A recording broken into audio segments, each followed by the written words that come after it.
सर्वेभ्यो नमो नमः।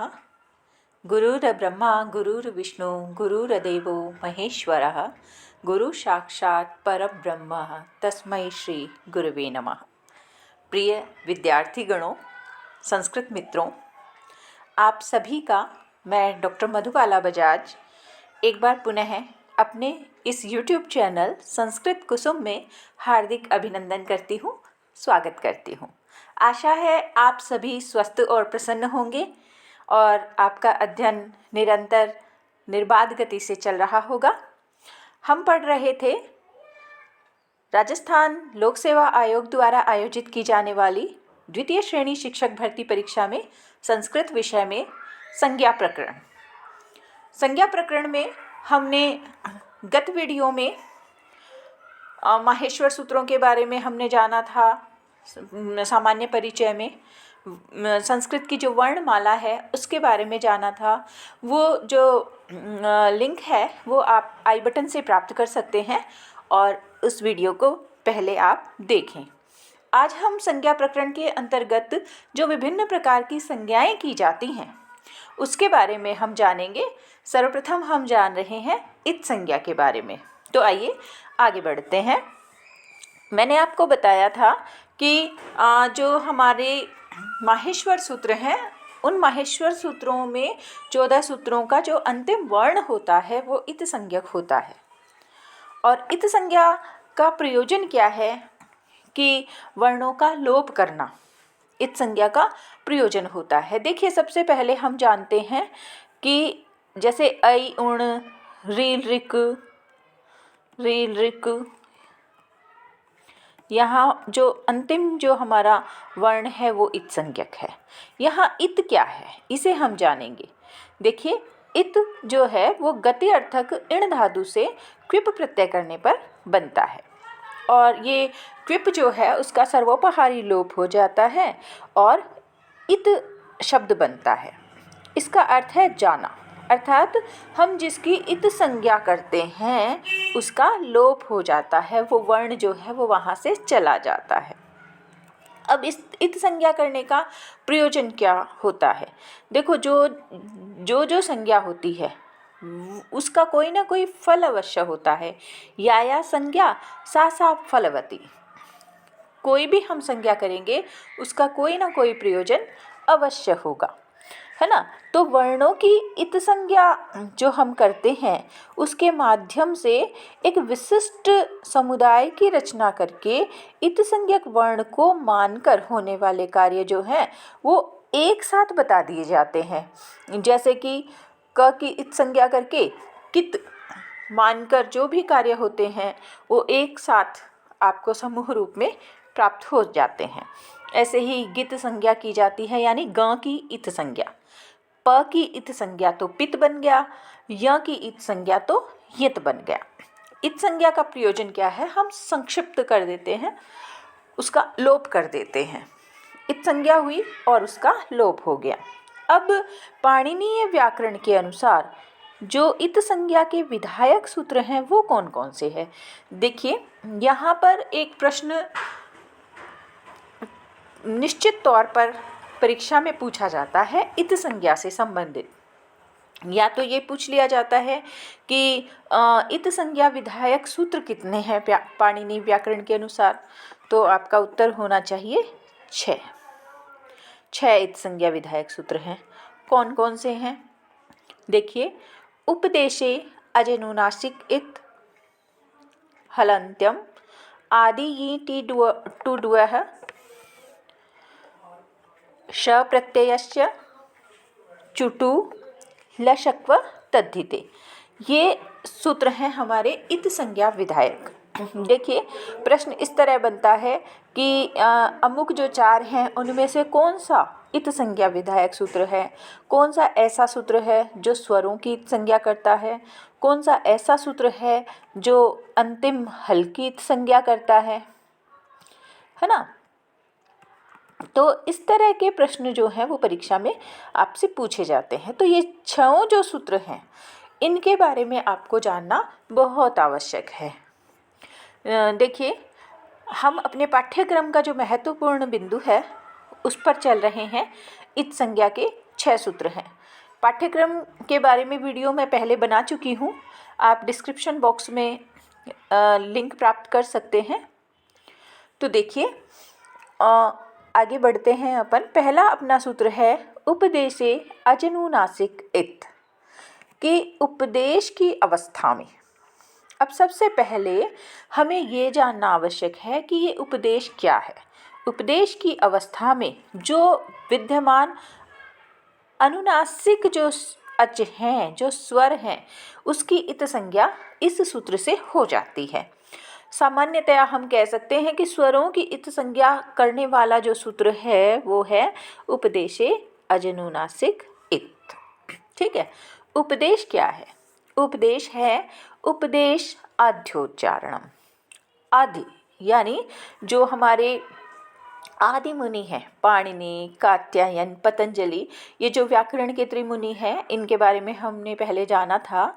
इन त्रिमुनियों ने जिस किसी भी धातु का, सूत्र का, प्रत्यय का, आगम, आदेश आदि का जो भी उच्चारण किया है, यानी इनके द्वारा जो धातुएं कही गई हैं, सूत्र कहे गए हैं, प्रत्यय कहे गए हैं, वो सब उपदेश कहलाते हैं। और उस अवस्था में उस आदि उच्चारण अर्थात उस उपदेश की अवस्था में जो विद्यमान अनुनासिक जो स्वर हैं, 2 प्रकार के स्वर होते हैं, अनुनासिक और अननुनासिक। तो जो अनुनासिक स्वर हैं उनकी इत संज्ञा आपके इस सूत्र से होगी, उपदेशे अजनुनासिक इत से। ठीक है। दूसरा हमारा सूत्र है हलन्त्यम, जो हल वर्णों की इत संज्ञा करता है। किसकी? हल अर्थात व्यंजन वर्णों की इत संज्ञा करता है। सूत्र हम देखते हैं तो पता चलता है हमें हल प्लस अंत्यम, अंत्यम यानी अंतिम हल। अब वही उपदेश के बारे में हमने जाना था। उपदेश जिस का किया गया है उस अवस्था में जो अंतिम हल है, अंतिम हल का मतलब व्यंजन वर्ण। मैंने आपको बताया था कि माहेश्वर सूत्र में प्रथम 4 जो सूत्र होते हैं वो तो स्वरों से संबंधित है, और बाद के जो 10 सूत्र हैं ह से लेकर और ल तक, है ना, वो हमारे हैं व्यंजन वर्ण। तो उन व्यंजन वर्ण की अगर कोई भी ये व्यंजन वर्ण अगर अंतिम है ना, अंत में विद्यमान है, तो उसकी जो इत संज्ञा है वो होती है हलन्त्यम सूत्र से। जैसे टिप है। अब टिप में अंतिम हल क्या है? ये प है ना। तो हलन्त्यम सूत्र जब हम लगाएंगे तो टिप में जो अंतिम हल प है उसकी इत संज्ञा हो जाएगी। ठीक है। इसी तरह शप में जो प है अंतिम हल होना चाहिए, उसके बाद कोई स्वर या कोई व्यंजन वर्ण दूसरा ना हो। ठीक है, उसकी इत संज्ञा होती है। अच्छा, इसमें आपको एक बात ध्यान रखनी है कि अंतिम हल की इत संज्ञा तो होती है, लेकिन आपको इसमें ध्यान रखना है न विभक्तौ तुस्मा, न विभक्तौ तुस्मा।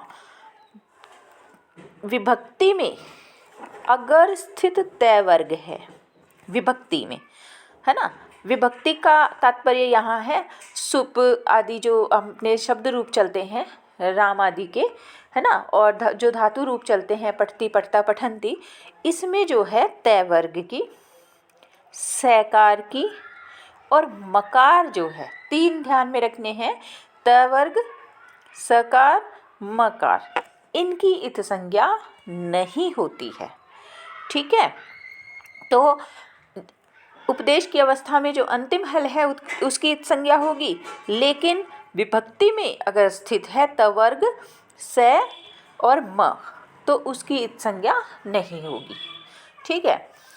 अब अगला हमारा सूत्र है आदि यी टू डुआ। धातु के आदि में ये भी याद रखना है आपको कि इत संज्ञक वर्ण जो है वो कहाँ विद्यमान होना चाहिए।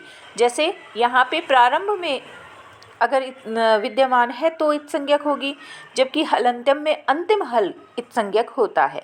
तो यहाँ धातु के आदि अर्थात प्रारंभ में, इस बात को ध्यान रखना है आपको, प्रारंभ में अगर ये टू डू, ये वर्ण अगर आपको दिखाई देते हैं तो आदि ये टू डुआ से उसकी इत संज्ञा हो जाती है।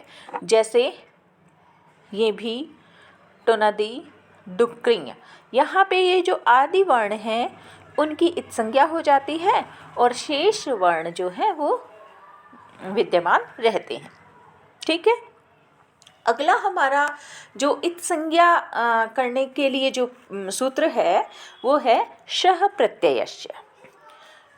अगर प्रत्यय के प्रारंभ में, ध्यान दीजिए, प्रत्यय के प्रारंभ में अगर श हो, विशेष रूप से इन्होंने कहा है कि यह सूत्र वहीं लागू होगा जहाँ कोई प्रत्यय लगा हुआ होगा और उसके प्रारंभ में श हो, तो उसकी इत संज्ञा इस सूत्र से हो जाती है श प्रत्ययस्य से। जैसे श्वः प्रत्यय है, इसमें श की, श्वन प्रत्यय है, इसमें श की इत संज्ञा जो है वो श प्रत्ययस्य सूत्र से होती है। आगे बढ़ते हैं। अगला हमारा सूत्र है चुटु।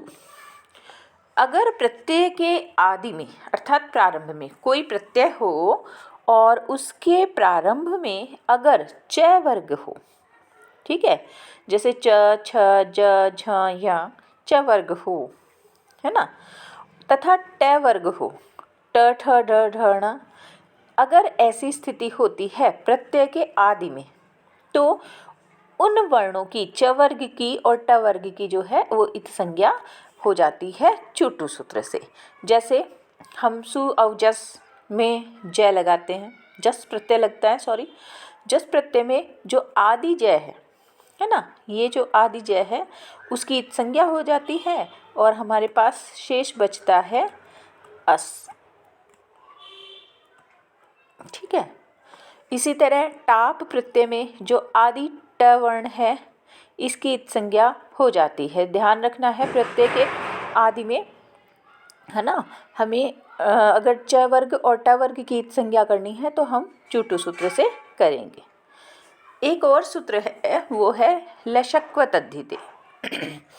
अगर तद्धित प्रत्ययों को के अलावा हमें यहाँ पर तद्धित प्रत्ययों का ध्यान रखना है कि तद्धित प्रत्ययों में इस सूत्र से इत संज्ञा नहीं होगी। तद्धित प्रत्ययों के अलावा अगर कोई और प्रत्यय हो तो प्रत्यय के प्रारंभ में अगर लवर्ण आए, लवर्ण आए, शवर्ण आए और कवर्ग का कोई वर्ण आए तो लशक्व तद्धिते से उसकी इत संज्ञा हो जाती है।